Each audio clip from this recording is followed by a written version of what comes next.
Dear students, Mahatma Gandhi യൂണിവേഴ്സിറ്റിയുടെ BCom first സെമസ്റ്ററിൽ 3 general പേപ്പറുകൾ ഒരു പ്രധാനപ്പെട്ട ജനറൽ പേപ്പറായിട്ട് വരുന്നതാണ് നമ്മുടെ ബാങ്കിങ് ആൻഡ് ഇൻഷുറൻസ്.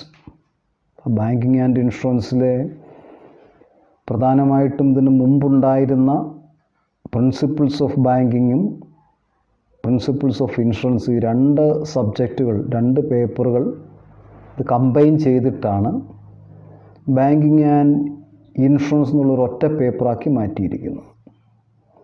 നമ്മൾ ഈ ഒരു ക്ലാസ്സിൽ പ്രധാനമായിട്ടും ഇതൊരു എക്സാമിനേഷൻ ഓറിയൻറ്റഡ് ക്ലാസ് ആയതുകൊണ്ട് ബാങ്കിങ്ങും ഇൻഷുറൻസും രണ്ടും കവർ ചെയ്യേണ്ടതുണ്ട്.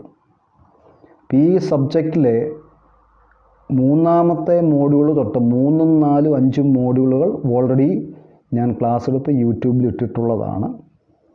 അന്ന് ചില പ്രത്യേക സാഹചര്യങ്ങളാൽ ആദ്യത്തെ 2 മോഡ്യൂളുകളുടെ ക്ലാസ് എടുക്കാൻ സാധിച്ചില്ല. അപ്പോൾ ആ ക്ലാസ്സുകളാണ് നമ്മൾ ഇപ്പോൾ യൂട്യൂബിലേക്ക് അപ്ലോഡ് ചെയ്യാനായിട്ട് പോകുന്നത്. ഇപ്പം ബാങ്കിങ്ങിനെക്കുറിച്ച് നിങ്ങളൊരു എക്സാം പർപ്പസിന് വേണ്ടി പഠിക്കുമ്പോൾ ഇതിൻ്റെ ആ ബാങ്കിങ്ങിൻ്റെ അല്ലെങ്കിൽ ബാങ്ക്സിൻ്റെയൊക്കെ ഒറിജിൻ ഏത് വാക്കിൽ നിന്നുണ്ടായി, ജർമ്മൻ വാക്കാണോ ഇറ്റാലിയൻ വാക്കാണോ, ഇങ്ങനെ കുറേ ഡിസ്കഷൻസൊക്കെ ഉണ്ട്. ഡിഫറെൻ്റ് ഓതേഴ്സ്, അവർക്ക് പല ഒപ്പീനിയൻസ് ഉണ്ട്. നമ്മളത് ഒരു എക്സാമിനേഷൻ പർപ്പസിന് വേണ്ടി വലിയ ഇമ്പോർട്ടൻസ് കാര്യമില്ലെങ്കിലും നിങ്ങൾ ടൈം കിട്ടുമ്പോൾ ഏതെങ്കിലും റെഫറൻസ് ബുക്കിൽ നോക്കി അതൊന്ന് വായിച്ചാൽ നന്നായിരിക്കും. ഇനി ആൻസസ്റ്റേഴ്സ് ആണെങ്കിൽ പ്രധാനമായിട്ടും വരുന്നത് ആരൊക്കെയാണ്? നമ്മുടെ ഈ മെർച്ചൻസും ഗോൾഡ് സ്മിത്തും മണി ലെൻഡേഴ്സും. ഈ 3 കാറ്റഗറിയിൽപ്പെട്ടവരെയാണ് ബാങ്കുകളുടെ ആൻസസ്റ്റേഴ്സായിട്ട് കണക്കാക്കുന്നത്. ഗോൾഡ് സ്മിത്ത് പഴയ കാലത്ത് ഗോൾഡ് സ്മിത്ത് നോട്ട്സ് എന്നും പറഞ്ഞൊരു സംവിധാനം ഉണ്ടായിരുന്നു. ഇപ്പോൾ വാല്യുബിൾസൊക്കെ അക്സെപ്റ്റ് ചെയ്ത് കഴിഞ്ഞാൽ ഗോൾഡ് സ്മിത്ത് അവർക്കൊരു റെസിപ്റ്റ് കൊടുക്കും. അതാണ് ഈ ഗോൾഡ് സ്മിത്ത് നോട്ട്സ്. നമ്മുടെ മോഡേൺ ചെക്സിൻ്റെ ഒരു പഴയ രൂപമായിട്ടാണ് ഗോൾഡ് സ്മിത്ത് നോട്ട്സിനെ കണക്കാക്കുന്നത്. പഴയ മർച്ചൻസൊക്കെ ആണെങ്കിൽ അവർ കൂടുതൽ പണമുള്ള സാധാരണ ആളുകൾ മർച്ചൻസിൻ്റെ കയ്യിലാണ് അത് സൂക്ഷിക്കാൻ പൈസ ഏൽപ്പിച്ചിരുന്നത്. ഈ ഗോൾഡ് സ്മിത്തും മർച്ചൻസും കഴിഞ്ഞാൽ മണി ലെൻഡേഴ്സ്. മണി ലെൻഡിങ് ബിസിനസ് ചരിത്രാതീത കാലം തൊട്ടുള്ളതാണ്. എക്സസ്സായിട്ട് പണമുള്ള ആളുകളിൽ നിന്നും പണം സ്വീകരിക്കുകയും അവർക്ക് ചെറിയ ഇൻട്രസ്റ്റ് കൊടുക്കും. ഇങ്ങനെ സ്വീകരിക്കുന്ന പണം അവരുടെ സ്വന്തം പണവും മറ്റാളുകളിൽ നിന്ന് സ്വീകരിക്കുന്ന പണവും കൂടിയ ഇൻട്രസ്റ്റിന് ആവശ്യക്കാർക്ക് കൊടുക്കുന്നു. ഇത് നമുക്കെന്താ merchants, then money lenders and goldsmith, ഇവരാണ് ബാങ്കുകളുടെ ആൻസസ്റ്റേഴ്സായിട്ട് നമ്മൾ കണക്കാക്കുന്നത്. ഇനി ഇന്ത്യയിലെ ബാങ്കിങ്ങിൻ്റെ ഒറിജിനും അതിൻ്റെ year of establishment of different banks, ഇത് പ്രസിഡൻസി ബാങ്ക്സും ഇമ്പീരിയൽ ബാങ്കും state Bank of India, reserve bank, അതൊക്കെ നമ്മൾ പിന്നീട് ചാപ്റ്റേഴ്സിലൊക്കെ ഒന്ന് പഠിച്ചിട്ടുള്ളതാണ്. നിങ്ങൾ ഏതെങ്കിലും ടെക്സ്റ്റ് ബുക്കോ റെഫറൻസ് ബുക്കോ നോക്കി അതും കൂടി ഒന്ന് ഓർമ്മയിലിരുന്നാൽ നന്നായിരിക്കും. നമ്മൾ എക്സാമിനേഷൻ പർപ്പസിന് വേണ്ടി വന്നു കഴിയുമ്പോൾ ആദ്യമായിട്ട് നമ്മൾ നോക്കുന്ന meaning and definition of banks ആണ്. ആ മീനിങ് ഓഫ് ഡെഫിനിഷനിൽ നിങ്ങൾ സർ ജോൺ പഗറ്റിൻ്റെയും ക്രൗദറിൻ്റെയും ഒക്കെ ഡെഫിനിഷൻസ് ഉണ്ട്. അതിൽ സർ ജോൺ പഗറ്റിൻ്റെ ഡെഫിനിഷനും അതുപോലെ ബാങ്കിങ് റെഗുലേഷൻ ആക്റ്റിൽ കൊടുത്തിരിക്കുന്ന ഡെഫിനിഷനുമാണ് നമ്മൾ ഒരു ഇമ്പോർട്ടൻസ് കൊടുത്ത് പഠിക്കാനായിട്ട് ഉദ്ദേശിക്കുന്നത്. ഇപ്പം ബാങ്കിങ് റെഗുലേഷൻ ആക്ട് 1949 പ്രകാരം ബാങ്കിങ് ഡെഫിനിഷൻ എന്താണ്? ഇനി ജോൺ പഗറ്റിൻ്റെ ഡെഫിനിഷൻ എല്ലാ ടെക്സ്റ്റ് ബുക്കുകളിലും ഇമ്പോർട്ടൻസ് കൊടുത്തിരിക്കുന്ന ഒരു ഡെഫിനിഷനാണ്. അപ്പോൾ നമുക്ക് ആദ്യമായിട്ട് ആ ഡെഫിനിഷൻ ഒന്ന് നോക്കാം. According to John Paget, no one can be a banker who does not 1. take deposit accounts, take current accounts, issue and pay checks, and collects checks cross and uncross for customers. ഈ 4 പ്രധാനപ്പെട്ട ഫങ്ഷൻസാണ് sir John പഗറ്റിൻ്റെ ഡെഫിനിഷനിൽ തന്നിരിക്കുന്നത്. No one can be a banker who does not 1. take deposit accounts. ഒരു person banker ആകണമെങ്കിൽ he should take deposit accounts, then take current accounts, എപ്പോൾ വേണമെങ്കിലും പിൻവലിക്കാവുന്ന രീതിയിലുള്ള current അക്കൗണ്ടുകൾ, take current accounts, then issue and pay cheques and collect checks crossed and uncrossed for its customers. കസ്റ്റമേഴ്സിന് വേണ്ടി cross ചെയ്തും ക്രോസ് ചെയ്യാത്തതുമായ ചെക്കുകൾ കളക്ട് ചെയ്യുക. ഈ ക്രോസിങ്ങിൻ്റെ ഒക്കെ ഡെഫിനിഷൻ സിഗ്നിഫിക്കൻസ് ഒക്കെ നമ്മൾ മറ്റ് ചാപ്റ്ററുകളിൽ പഠിക്കുന്നതാണ്.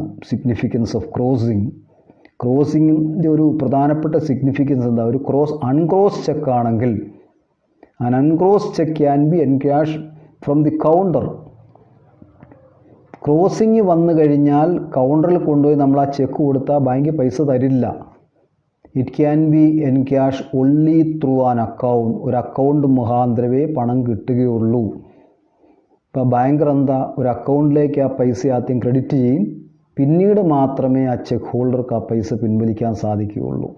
ഇനി അൺക്രോസ് ചെക്കാണെങ്കിൽ അൺക്രോസ് ചെക്കിൻ്റെ പിറകിലൊരു ഒപ്പിട്ട് കൊണ്ടുപോയി ബാങ്കിൻ്റെ കൗണ്ടറിൽ കൊടുത്താൽ കൗണ്ടറിൽ നിന്ന് പൈസ വാങ്ങിക്കൊണ്ട് പോകാം. ഇനി ക്രോസിങ്ങിന് നമ്മളതിൻ്റെ ആ മൂലയിൽ എന്താ രണ്ട് വര ചെറുതായിട്ട് ഫുള്ളായിട്ട് വേണമെന്ന് പോലുമില്ല, വളരെ ചെറുതായിട്ട് രണ്ട് ലൈൻ ഇട്ടാൽ പോലും അത് ക്രോസിംഗ് ആയിട്ട് കണക്കാക്കും. അപ്പം അങ്ങനെ വന്നു കഴിഞ്ഞാൽ എന്താ, ബാങ്ക് നേരിട്ട് പൈസ തരില്ല. അവർ ആ എമൗണ്ട് അക്കൗണ്ടിൽ ക്രെഡിറ്റ് ആക്കിയിട്ട് പിൻവലിക്കാനേ പറയുകയുള്ളൂ.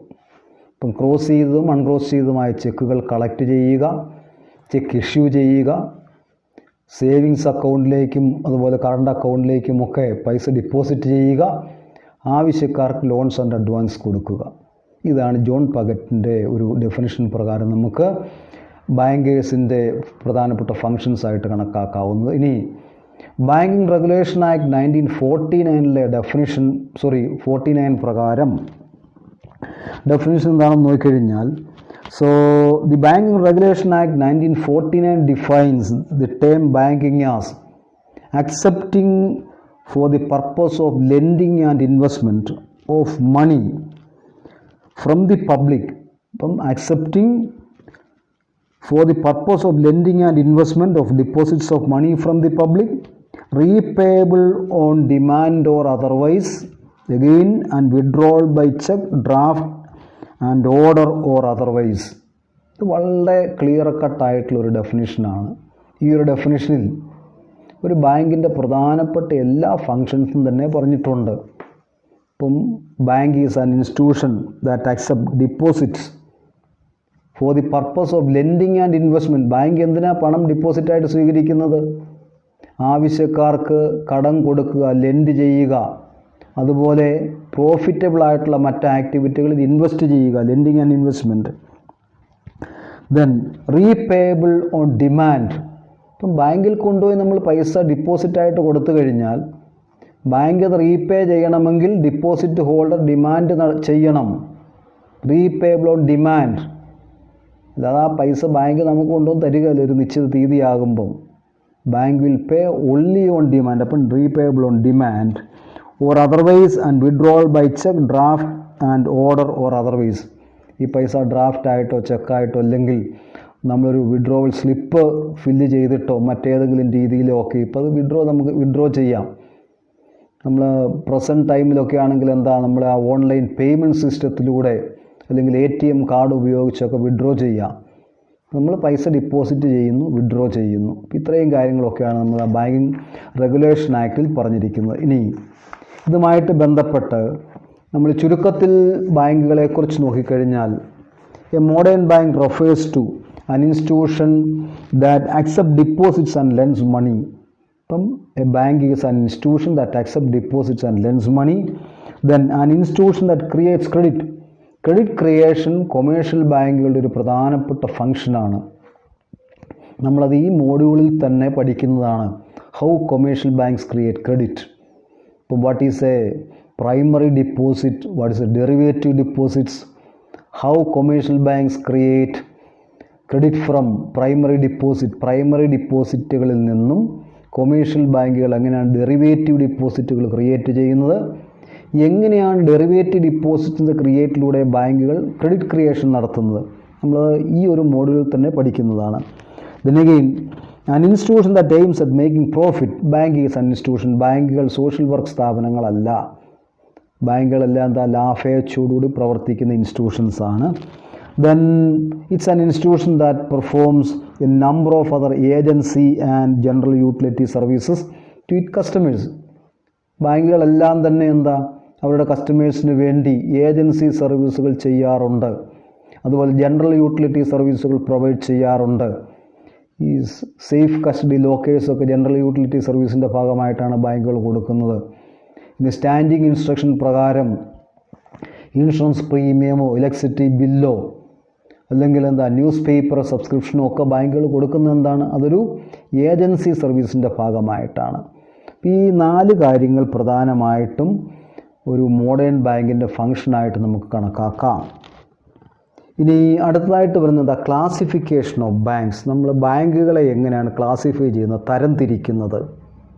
അപ്പം ക്ലാസിഫിക്കേഷൻ ഒരു 3-4 ക്രൈറ്റീരിയ വെച്ച് സാധാരണഗതിയിൽ ക്ലാസിഫൈ ചെയ്യാറുണ്ട്. Classification on the basis of ഫങ്ഷൻസിൻ്റെ അടിസ്ഥാനത്തിൽ ബാങ്കുകളെ ക്ലാസിഫൈ ചെയ്യുന്നു.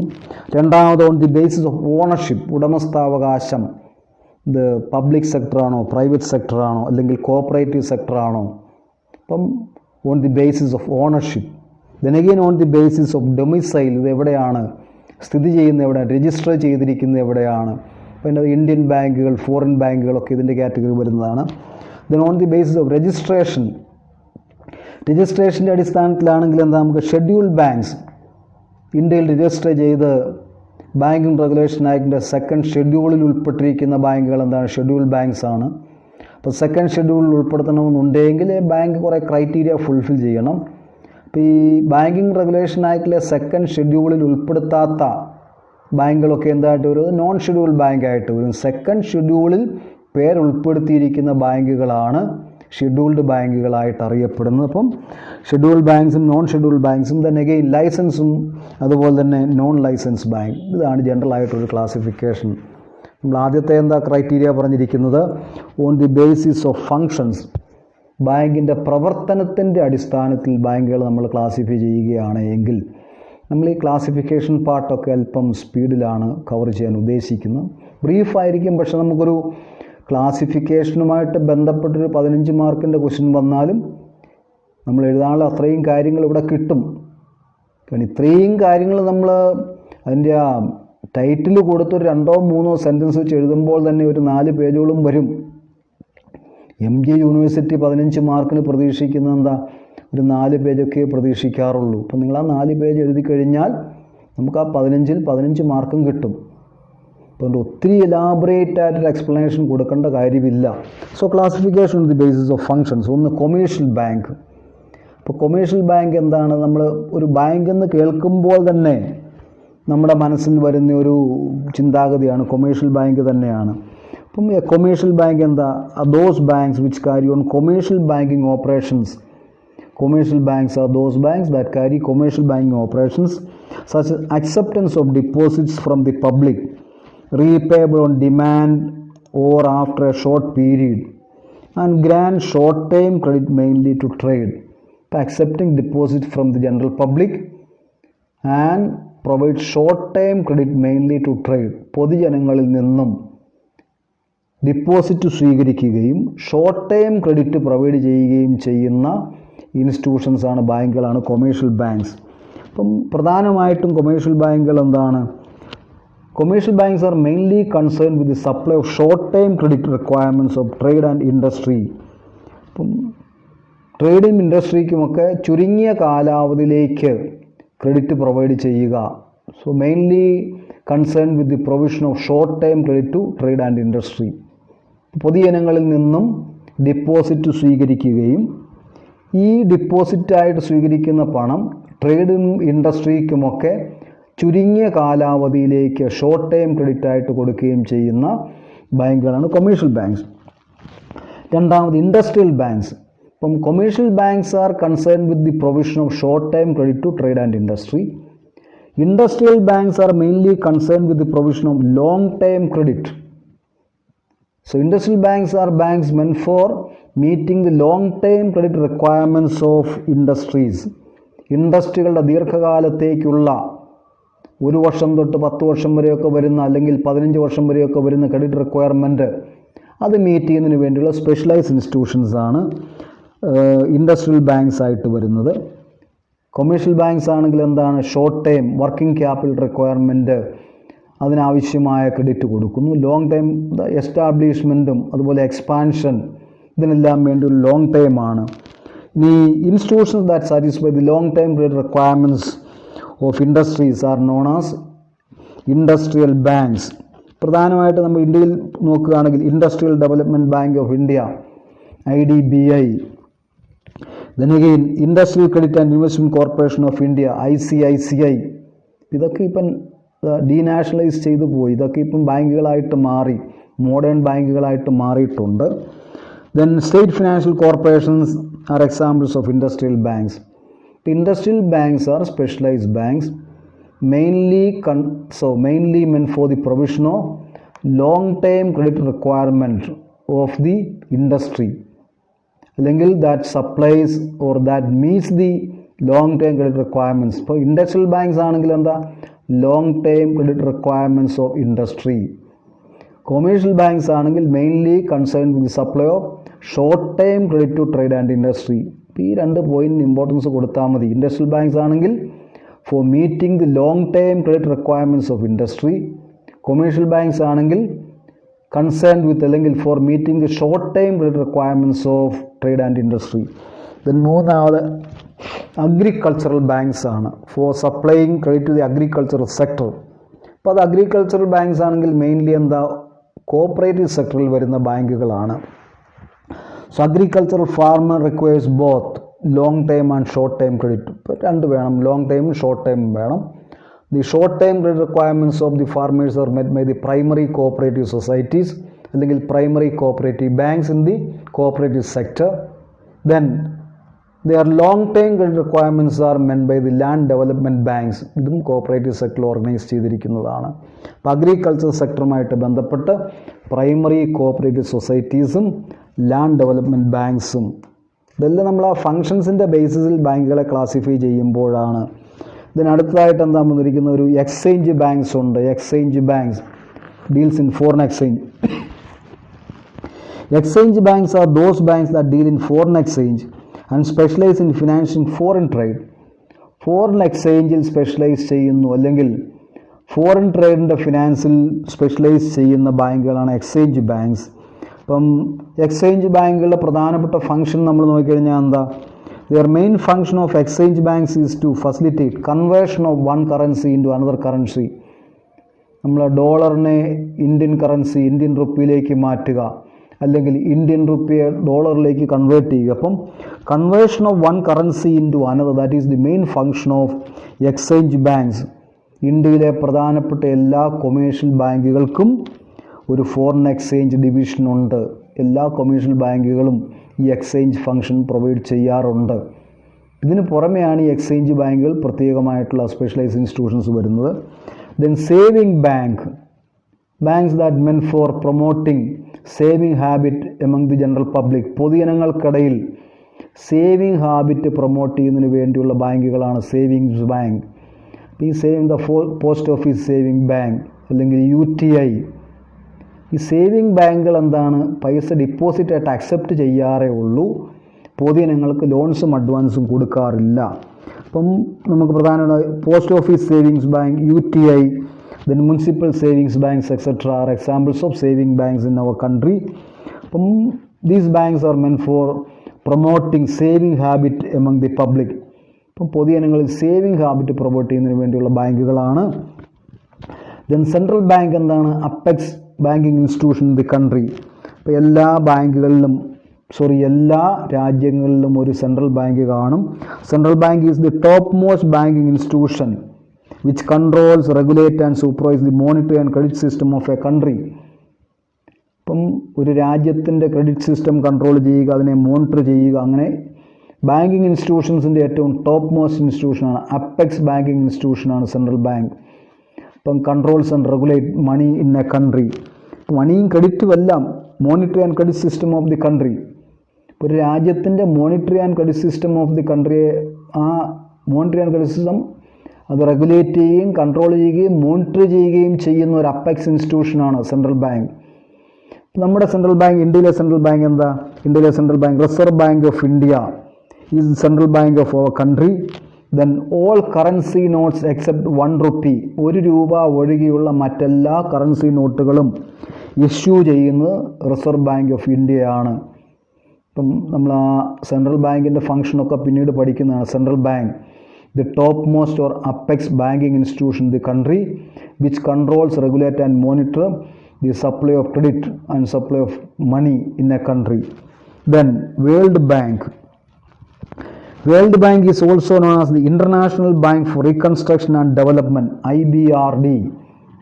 The Second World War, രണ്ടാം ലോകമഹായുദ്ധത്തിന് ശേഷം സാമ്പത്തികമായി തകർന്നുപോയ രാജ്യങ്ങളുടെ പുനരുദ്ധാരണത്തിന് വേണ്ടി ബ്രട്ടൺ വുഡ് കൺവെൻഷനിൽ ഫോം ചെയ്തൊരു ബാങ്കിങ് ഇൻസ്റ്റിറ്റ്യൂഷനാണ് വേൾഡ് ബാങ്ക് അല്ലെങ്കിൽ international bank for reconstruction and development. ഇത് 1944 ആരംഭിച്ചത്. ഇത് തേർഡ് വേൾഡ് കൺട്രീസിനും ഡെവലപ്പിംഗ് കൺട്രീസിനും ഒക്കെ എന്താണ് ആവശ്യമായ സഹായം കൊടുക്കുക. ഇപ്പം ഇത് പ്രധാനമായിട്ടും ഡെവലപ്പിംഗ് കൺട്രീസിന് വേണ്ടിയുള്ളതൊക്കെയാണ്. ഇപ്പം റെക്കമെൻഡേഷൻസിൻ്റെ ബ്രട്ടൺ വുഡ് കൺവെൻഷൻ്റെ റെക്കമെൻഡേഷൻസ് പ്രൊവൈഡിങ് ഡെവലപ്മെൻ്റൽ അസിസ്റ്റൻസ്, ഇപ്പം കുറഞ്ഞ പലിശയ്ക്കോ അല്ലെങ്കിൽ ഒരു സബ്സിഡി ആയിട്ടോ ഹെൽപ്പായിട്ടോ ഒക്കെ പൈസ കൊടുക്കുക. വേൾഡ് ബാങ്കിൻ്റെ ലോങ് ടൈം 15 വർഷം 25 വർഷങ്ങൾ തിരിച്ചടയ്ക്കാവുന്ന 2%, 3% ഒക്കെ ഇൻട്രസ്റ്റ് മാത്രം വരുന്ന സ്കീമുകളൊക്കെ ഉണ്ട്. ഇത് ഇൻ്റർനാഷണൽ ബാങ്കാണ് World Bank. Then Exim bank എന്താണ്? Export and import bank. ഇത് ജാനുവരി 1, 1982 സെറ്റപ്പ് ചെയ്തതാണ്. പ്രധാനമായിട്ടും എന്താണ്? For financing foreign trade in India. Foreign ട്രേഡുമായിട്ട് ബന്ധപ്പെട്ട ഒരു അറേഞ്ച്മെൻറ്റാണ്. ഫോറിൻ ട്രേഡ് ഇൻ ഇന്ത്യയാണ്. ദെൻ മേജർ ഫംഗ്ഷൻ, ഇതിൻ്റെ ഒരു എക്സിം ബാങ്കിൻ്റെ ഒരു പ്രധാനപ്പെട്ട ഫംഗ്ഷനായിട്ട് പറയുന്നത് എന്താ? To provide financial assistance to exporters and importers. അപ്പോൾ ഫോറിൻ ട്രേഡുമായിട്ട് ബന്ധപ്പെട്ട് എക്സ്പോർട്ടേഴ്സിനും ഇമ്പോർട്ടേഴ്സിനും ആവശ്യമായ ഫണ്ട് പ്രൊവൈഡ് ചെയ്യുന്നതിന് വേണ്ടി എസ്റ്റാബ്ലിഷ് ചെയ്തിരിക്കുന്ന സ്പെഷ്യലൈസ്ഡ് ബാങ്കിങ് ഇൻസ്റ്റിറ്റ്യൂഷൻസാണ് എക്സിം ബാങ്കുകൾ. Then again, Exim banks also provide refinance facilities to commercial institutions against their export and import financing activities. അതുപോലെ ഈ എക്സിം ബാങ്കുകൾ കൊമേഴ്ഷ്യൽ ബാങ്കുകൾക്ക് എന്താ റീഫിനാൻസിങ് ഫെസിലിറ്റി കൊടുക്കുന്നുണ്ട്. ഇപ്പോൾ കൊമേഴ്ഷ്യൽ ബാങ്കുകൾ എക്സ്പോർട്ട് ആൻഡ് ഇമ്പോർട്ട് ട്രേഡുമായിട്ട് ബന്ധപ്പെട്ട് എന്തെങ്കിലും ലോൺസോ അഡ്വാൻസോ ഒക്കെ കൊടുത്തിട്ടുണ്ടെങ്കിൽ ആ ബാധ്യത ഏറ്റെടുത്തുകൊണ്ട് റീഫിനാൻസ് ഫെസിലിറ്റി കൊടുക്കുക എന്നുള്ളതും എക്സിം ബാങ്കുകൾ ചെയ്യുന്നൊരു പ്രധാനപ്പെട്ട പ്രവൃത്തിയാണ്. അപ്പം നമ്മൾ ഈ പറഞ്ഞിരിക്കുന്ന കാര്യങ്ങളെല്ലാം തന്നെ ഈ ഒരു 8 രീതിയിൽ അല്ലെങ്കിൽ 8 ബാങ്കുകൾ 8 കാറ്റഗറിയിൽപ്പെടുന്ന ബാങ്കുകളാണ് നമ്മൾ classification on the basis of ഫങ്ഷൻസിൽ പ്രധാനമായിട്ടും നോട്ട് ചെയ്ത് പഠിക്കേണ്ടത്. ഇനി അടുത്തൊരു ക്ലാസിഫിക്കേഷൻ എന്താ? Classification on the basis of ownership. ഉടമസ്ഥൻ്റെ അടിസ്ഥാനത്തിൽ നമ്മൾ ക്ലാസിഫൈ ചെയ്യുകയാണെങ്കിൽ on the basis of ownership, public sector banks, private sector banks and cooperative banks. 3 രീതിയിലാണ് തരംതിരിക്കുന്നത്. Public sector, so public sector banks are those banks which are owned and controlled by the government. ഗവൺമെൻറ്റിൻ്റെ ഉടമസ്ഥതയിലും കൺട്രോളിലുമുള്ള ബാങ്കുകളാണ് public sector banks. Established by the central government, again nationalise എല്ലാ nationalised ബാങ്കുകളും public sector ബാങ്കുകളാണ്. All the nationalised banks in India and regional rural banks. ഇപ്പം regional rural ബാങ്ക്സും ഇതിൻ്റെ കാറ്റഗറിയിൽ തന്നെ വരുന്നതാണ്. ദെൻ പ്രധാനമായിട്ട് നമ്മൾ അതിൻ്റെ ഒരു പബ്ലിക് സെക്ടർ ബാങ്ക്സിൽ State Bank of India, then Union Bank, Bank of Baroda, Canara Bank, Indian Overseas Bank, ഇതെല്ലാം പബ്ലിക് സെക്ടർ ബാങ്ക്സിൻ്റെ പ്രധാനപ്പെട്ട എക്സാമ്പിൾസ് ആയിട്ട് വരുന്നതാണ്. ദെൻ അഗെയിൻ നമുക്കൊരു പബ്ലിക് സെക്ടർ കഴിഞ്ഞാൽ പ്രൈവറ്റ് സെക്ടർ ബാങ്ക്സ് ഉണ്ട്. Owned and control by private individuals. Private ഇൻഡിവിജ്വൽസിൻ്റെ കൺട്രോൾ വരുന്നത് നമ്മൾ എക്സാമ്പിളായിട്ട് എന്താ? South Indian Bank Limited, Federal Bank Limited, Catholic Syrian Bank Limited, Dhanlaxmi Bank Limited, ഇതെല്ലാം പ്രൈവറ്റ് സെക്ടർ കാറ്റഗറിയിൽ വരുന്നതാണ്. ദെൻ അഗെയിൻ നമുക്ക് കോഓപ്പറേറ്റീവ് സെക്ടറുമായിട്ട് നോക്കുകയാണെങ്കിൽ cooperative societies owned and control ചെയ്യുന്നത് കോഓപ്പറേറ്റീവ് സൊസൈറ്റീസിൻ്റെ കീഴിലുള്ളത്. In India cooperative banks are establish for meeting financial needs in the rural areas. ഗ്രാമപ്രദേശങ്ങളിലെ ആളുകളുടെ പ്രധാനമായിട്ടും അഗ്രികൾച്ചർ സെക്ടറുമായിട്ട് ബന്ധപ്പെട്ട് പ്രവർത്തിക്കുന്ന ബാങ്കുകളാണ് കോഓപ്പറേറ്റീവ് ബാങ്ക്സ്. ഇനി അടുത്തൊരു തേർഡ് ക്ലാസിഫിക്കേഷൻ എന്താ? Classification on the base of domicile. ഇതെവിടെയാണ് ഇത് സ്ഥിതി ചെയ്യുന്നത്? On the base of domicile. നമുക്ക് ഡൊമിസൈലിൻ്റെ പ്രധാന രണ്ട് കാറ്റഗറീസിലുള്ള ബാങ്കുകളാണ്. ഒന്ന് domestic banks. Domestic banks are those banks that are registered within the country. രാജ്യത്തെന്താ ഹെഡ് ഓഫീസ് സ്ഥിതി ചെയ്യുന്ന രാജ്യത്തിനുള്ളിലാണ്. Registration is within the country. ഇന്ത്യക്കുള്ളിൽ രജിസ്റ്റർ ചെയ്തിരിക്കുന്ന ബാങ്കുകളാണ് domestic banks. As far as India is concern, any bank registered in India as A banking company is A domestic bank. ഇന്ത്യയിൽ ഒരു banking കമ്പനിയായിട്ട് register ചെയ്തിരിക്കുന്ന എല്ലാ ബാങ്കുകളും ഡൊമസ്റ്റിക് ബാങ്കുകളാണ്. ദെൻ അടുത്തതായിട്ട് എന്താ ഫോറിൻ ബാങ്ക്. ഇന്ത്യക്ക് വെളിയിൽ ഒരു വിദേശ രാജ്യത്ത് രജിസ്റ്റർ ചെയ്തിരിക്കുന്ന foreign banks are those banks that registered in A foreign country. ഒരു വിദേശ രാജ്യത്ത് രജിസ്റ്റർ ചെയ്തിരിക്കുന്ന ഒരു ബാങ്കാണ് foreign bank. And having A branch in India. ഒരു വിദേശ രാജ്യത്ത് രജിസ്റ്റർ ചെയ്ത് ഇന്ത്യയിൽ ബ്രാഞ്ചുകളുള്ള ബാങ്കുകളെല്ലാം ഫോറിൻ ബാങ്കുകളാണ്. ഇപ്പം നമുക്ക് സിറ്റി ബാങ്ക് ഫോറിൻ ബാങ്കാണ്. ഇന്ത്യയിൽ പല രാജ്യങ്ങളിലും രജിസ്റ്റർ ചെയ്തിരിക്കുന്ന പല ഫോറിൻ ബാങ്കുകളുടെയും ബ്രാഞ്ചുകൾ ഇന്ത്യയിലുണ്ട്. അതുപോലെ നമ്മുടെ സ്റ്റേറ്റ് ബാങ്ക് ഓഫ് ഇന്ത്യയുടെയൊക്കെ ബ്രാഞ്ചുകൾ വിദേശ രാജ്യങ്ങളിലുണ്ട്. ഇപ്പം പ്രൈവറ്റ് സെക്ടർ ബാങ്കുകളുടെ പോലും ബ്രാഞ്ചുകൾ വിദേശ രാജ്യങ്ങളിലുണ്ട്. ഇപ്പം നമുക്കതിൻ്റെ അകത്ത് ഫോറിൻ ബാങ്കും അതുപോലെ ഇന്ത്യൻ ബാങ്കുകൾ. Then classification of the base of രജിസ്ട്രേഷൻ്റെ ബേസിൽ നമ്മൾ ക്ലാസിഫിക്കേഷൻ നോക്കുകയാണെങ്കിൽ രജിസ്റ്റർ ചെയ്തിരിക്കുന്ന ബാങ്കുകളും രജിസ്റ്റർ ചെയ്യാത്ത ബാങ്കുകളുമാണ്. Then on the base of registration, banking രജിസ്ട്രേഷൻ്റെ ബേസിസിൽ പ്രധാനമായിട്ടും ഷെഡ്യൂൾഡ് ആൻഡ് നോൺ ഷെഡ്യൂൾഡ് ബാങ്കുകൾ. ഈ ഷെഡ്യൂൾഡ് ബാങ്കും നോൺ ഷെഡ്യൂൾഡ് ബാങ്കും ഒക്കെ എന്താണിത്? What is a scheduled bank, what is a non scheduled bank? നമുക്ക് 3 മാർക്കിനൊക്കെ ചോദിക്കാവുന്നതാണ്. So scheduled banks are those banks whose name appears in second schedule to the Reserve bank of India Act 1934. ഞാൻ നേരത്തെ പറഞ്ഞാൽ Banking Regulation Act അല്ല, RBI Act 1934ൻ്റെ second ഷെഡ്യൂളിലാണ് ഈ ഷെഡ്യൂൾ ബാങ്കുകളുടെ പേര് ഉൾപ്പെടുത്തിയിരിക്കുന്നത്. A bank must satisfy the following conditions to get its name include in the schedule. ഇപ്പോൾ ഒരു RBI ആക്ട് 1934ൻ്റെ സെക്കൻഡ് ഷെഡ്യൂളിൽ ഒരു ബാങ്കിൻ്റെ പേര് ഉൾപ്പെടുത്തണമെന്നുണ്ടെങ്കിൽ such bank should satisfy the following conditions. എന്തൊക്കെയാണെന്ന് നമുക്കൊന്ന് നോക്കാം. Its paid up capital and reserve have an aggregate value of not less than ₹5 lakhs. ഇപ്പം ഒരു ബാങ്ക് ഷെഡ്യൂൾഡ് ബാങ്കായിട്ട് RBI ആക്ട് 1934ൻ്റെ സെക്കൻഡ് ഷെഡ്യൂൾ ഉൾപ്പെടുത്തണമെന്നുണ്ടെങ്കിൽ ആ ബാങ്കിൻ്റെ പെയ്ഡ് അപ്പ് ക്യാപിറ്റൽ റിസർവും it should not be less than 5 lakhs. 5 ലക്ഷത്തിൽ താഴെ ആയിരിക്കരുത്. അപ്പോൾ 5 ലക്ഷത്തിൽ കൂടുതലായിരിക്കണം പെയ്ഡ് അപ്പ് ക്യാപിറ്റലും അതുപോലെ തന്നെ റിസർവും കൂടെ കൂടിക്കഴിഞ്ഞാൽ അങ്ങനെയുള്ള ബാങ്കുകളെ ഷെഡ്യൂൾ ബാങ്കായിട്ട് കണക്കാക്കുകയുള്ളൂ. രണ്ടാമത്, it must satisfy the RBI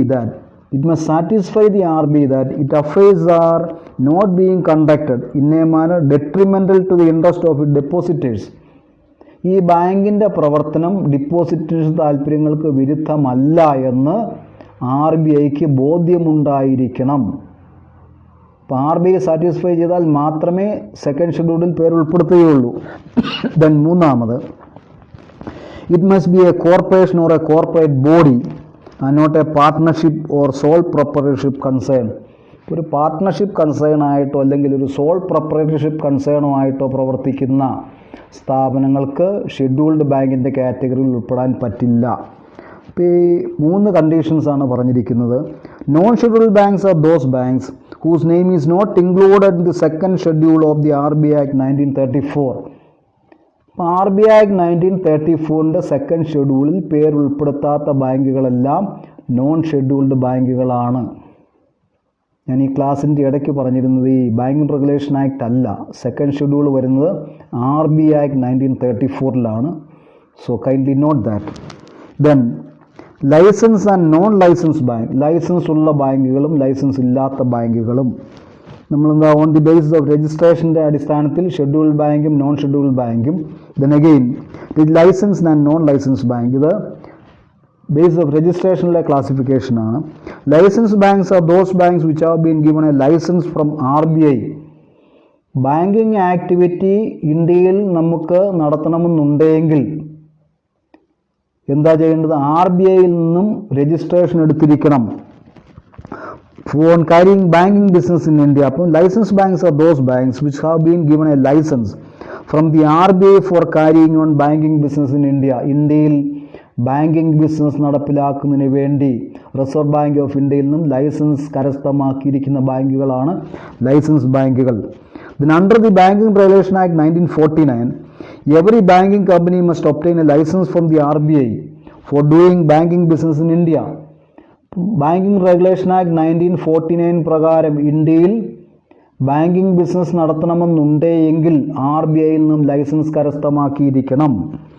non licence banks are those banks which do not have a licence from the RBI. RBIയിൽ നിന്നും ബാങ്കിങ് ബിസിനസ് നടത്തുന്നതിന് വേണ്ടി ബാങ്കിങ് പ്രവർത്തനം നടത്തുന്ന ലൈസൻസ് കരസ്ഥമാക്കാത്ത സ്ഥാപനങ്ങൾ എന്തായിട്ട് അറിയപ്പെടുന്നത്? നോൺ ലൈസൻസ് ബാങ്ക്സ് ആയിട്ട് അറിയപ്പെടുന്നു. Thank you.